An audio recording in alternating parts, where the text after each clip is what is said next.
ভোটের মুখে মুর্শিদাবাদের ডিআইজি বদল ঘিরে তুঙ্গে চর্চা। বেছে বেছে অফিসার বদল করা হচ্ছে। বিজেপিকে তোপ মমতার। একই সঙ্গে রামনবমীর মিছিল নিয়ে বিস্ফোরক মন্তব্য মুখ্যমন্ত্রী। দাঙ্গা করে এনআইএ ঢুকিয়ে দিতে চায় বিজেপি, দাবি মমতার। হাওড়ায় শর্ত সাপেক্ষে মিছিলের অনুমতি আদালতের। এই নিরপেক্ষ নির্বাচনকে বানচাল করবার যারা চেষ্টা করছে তাদের মধ্যে নাম্বার ওয়ান, পুলিশের ড্রেসে একজন ক্রিমিনাল, তার নাম মুকেশ কুমার। কথাটা শুনতে খারাপ লাগতে পারে, পুলিশের ড্রেসে বলেছি, মানসিকভাবে তিনি একজন ক্রিমিনাল মানসিকতার অফিসার।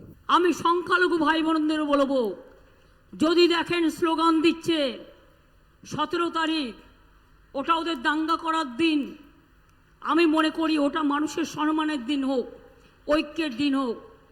গালাগালি দিলেও মাথা ঠান্ডা করে আল্লাহর নামে প্রে করবেন, ওদের বিদায় চাইবেন, কিন্তু কেউ কোনো প্ররোচনায় পা দেবেন না।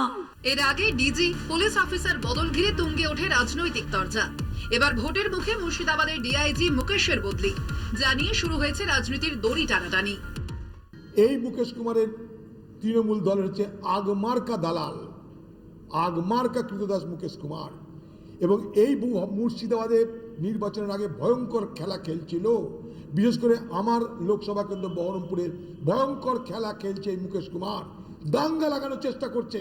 হ্যাঁ, आप जानबूझ के बीजेपी का बात पे अब चुन चुन के ऑफिसर चेंज करता है। अगर दंगा एक भी हो हम आपको पकड़ाएगा कि हमारा लॉ एंड ऑर्डर अभी इलेक्शन कमीशन अब देख रहा है, अब हमारा बात नहीं सुन रहा है। মুখ্যমন্ত্রীর এই কথাতেই শিরোনামে রামনবমী।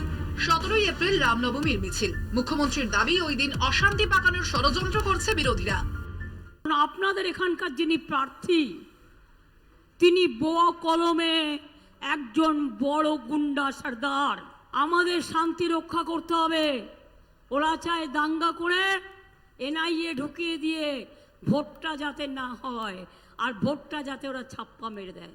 মুখ্যমন্ত্রী একজন উচ্চতার রাজনৈতিক ব্যক্তিত্ব, তিনি নর্থ বেঙ্গলে এত ঘোরাঘুরি করছেন আর ঘুরে একটাই কথা বলছেন যে দাঙ্গা লাগলে কে তাই থাকবে, অর্থাৎ মুখ্যমন্ত্রী দাঙ্গা চাইছেন।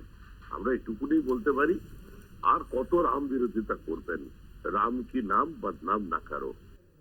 এই আশঙ্কা প্রকাশ করে তো লাভ নেই। তিনি নির্বাচন কমিশনকে জানান, তিনি প্রকাশ্যে বলুন কোথায় দাঙ্গা লাগাতে চাইছেন, কি লাগাতে চাইছেন, কেন লাগাতে চাইছেন।